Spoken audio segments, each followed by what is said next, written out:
Pasaran automotif China bagi 5 bulan pertama pada tahun 2025 terus menunjukkan momentum yang kukuh dan memberangsangkan.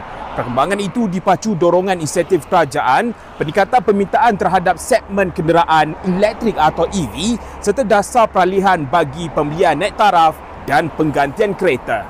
Data terbaru yang diterbitkan Persatuan Pengeluar Automobil China CAAM memaklumkan industri automotif China mencatatkan peningkatan tahun ke tahun melebihi 10% bagi pengeluaran dan jualan dalam tempoh 5 bulan pertama tahun ini. Jelas CAAM dari Januari sehingga Mei, jumlah keluaran kenderaan di China mencecah hampir 12.83 juta unit iaitu meningkat sebanyak 12.7% berbanding tahun sebelumnya. Manakala jualan kenderaan meningkat 10.9% kepada kira-kira 12.75 juta unit. Kenderaan tenaga baru atau NEV terus menjadi trend pilihan pengguna domestik apabila segmen kenderaan tersebut melonjak sebanyak 45.2% tahun ke tahun kepada hampir 5.7 juta unit dalam tempoh 5 bulan pertama 2025.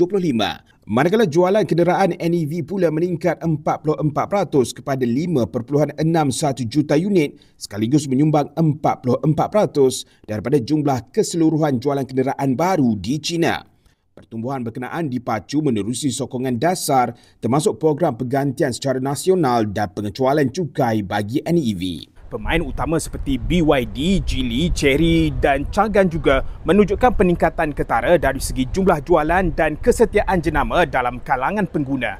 Pencapaian terhadap pasaran automotif di China pada tempoh tersebut juga didorong perubahan tingkah laku pengguna. Pembeli kali pertama kini hanya merakumi sekitar 31% daripada pembeli kenderaan persendirian. Dalam pada itu, Persatuan Kereta Penumpang China CPCA memaklumkan hampir 70% pembeli persendirian telah memanfaatkan program tukar beli peringkat nasional. Dasar berkenaan juga tidak sekadar membantu mengurangkan pelepasan karbon tetapi juga meningkatkan permintaan untuk kenderaan yang canggih dan berteknologi tinggi. Selain itu, pengeluar juga kini lebih cenderung menawarkan insentif bukan keuangan seperti faedah pemilikan tambahan dan naik taraf perisian untuk menarik minat pembeli tanpa menjejaskan margin keuntungan. CPCA menekankan bahawa permintaan dalaman akan terus menjadi kunci untuk mengekalkan pertumbuhan jangka panjang, khususnya ketika China beralih kepada ekosistem automotif yang lebih matang dan dipacu oleh inovasi. Industri automotif China pada 2025 dijangka terus berada pada landasan yang kukuh untuk meneruskan pertumbuhan yang memberangsangkan. Inovasi dalam penerokaan konsep automotif berteknologi pintar khususnya dalam segmen kenderaan EV akan memberi pengalaman yang luar biasa kepada pengguna dan pada masa yang sama menyokong kepada kelestarian alam sekitar.